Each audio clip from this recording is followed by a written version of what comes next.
Magandang araw mga kabayan. Ang lulutuin natin ngayon ay lechon paksiw. Tara, luto na tayo.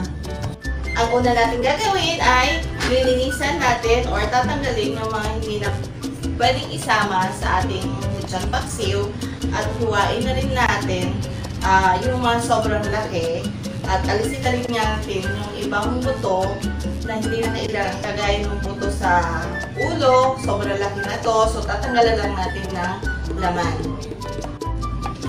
Ang lulutuin natin lechon paksiw ay ito yung mga tirang handa or handang lechon nung sa ating okasyon. Usually kasi ang natitira ay mga ulo, paa, kasi hindi na makain yan ng mga bisita ng as is.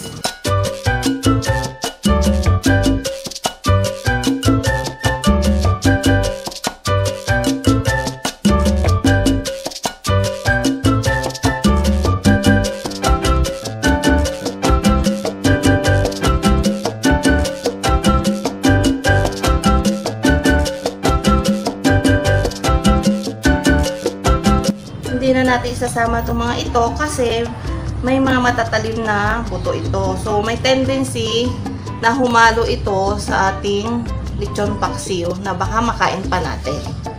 So, itatabi na natin. Tatapon na natin ito. So, ito yung isang buong bawang. So, imi-mince lang natin.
Lalagyan natin ng tubig.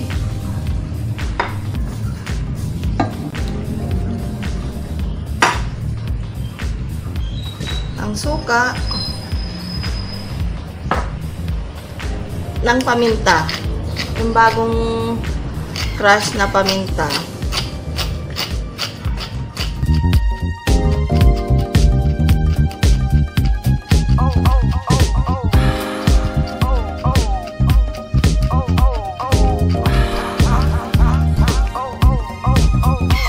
Lutuin na po natin ito at antayin natin hanggang kumulo. So, habang hindi pa siya kumukulo, wag muna nating haluin para hindi mangibabaw yung amoy suka niya. At wag din po nating tatakpan habang hindi pa kumukulo.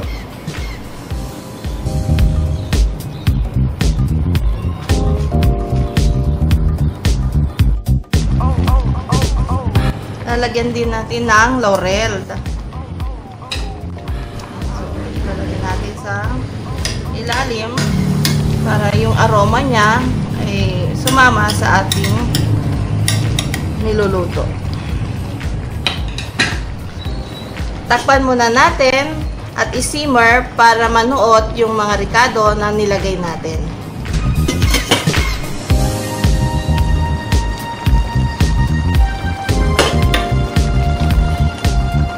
Ayan, medyo lumambot na po yung mga balat at saka medyo nag-umpisa nang magtanggalan ng laman sa buto. Pwede na natin ilagay yung ating sarsa. Kung merong natira sa sa lechon yung binibigay ng sarsa, pwede nyo gamitin yon. Kung wala naman, pwede kayong gumamit ng mga ready-made na sarsa na nabibili sa mga supermarket.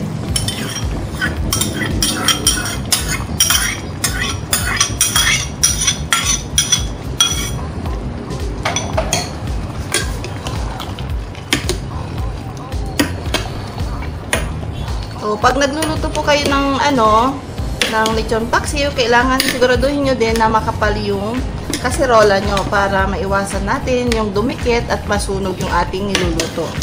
Kasi malapot po ang sauce ng lechon paksiw.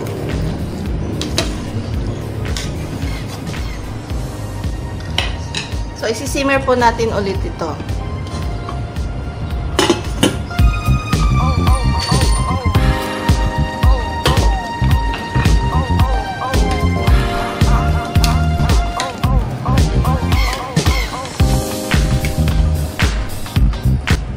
Malambot na po yung ating lechon paksiw at nagtanggalan na rin yung laman nung nasa buto.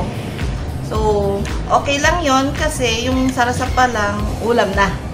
Titikman na natin ngayon kung sakto na yung asim niya, yung alat niya, saka yung tamis niya.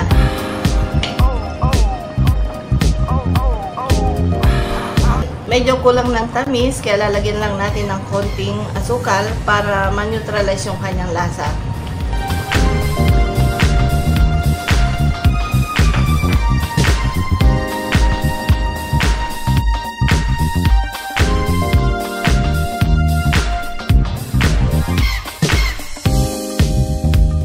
Ang paborito ko dito sa lechon paksiw, bukod sa ulamin, ay pinapalaman ko sa pandesal.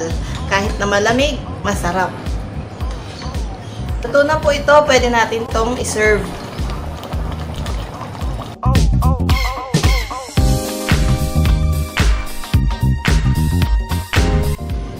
Tikman na natin.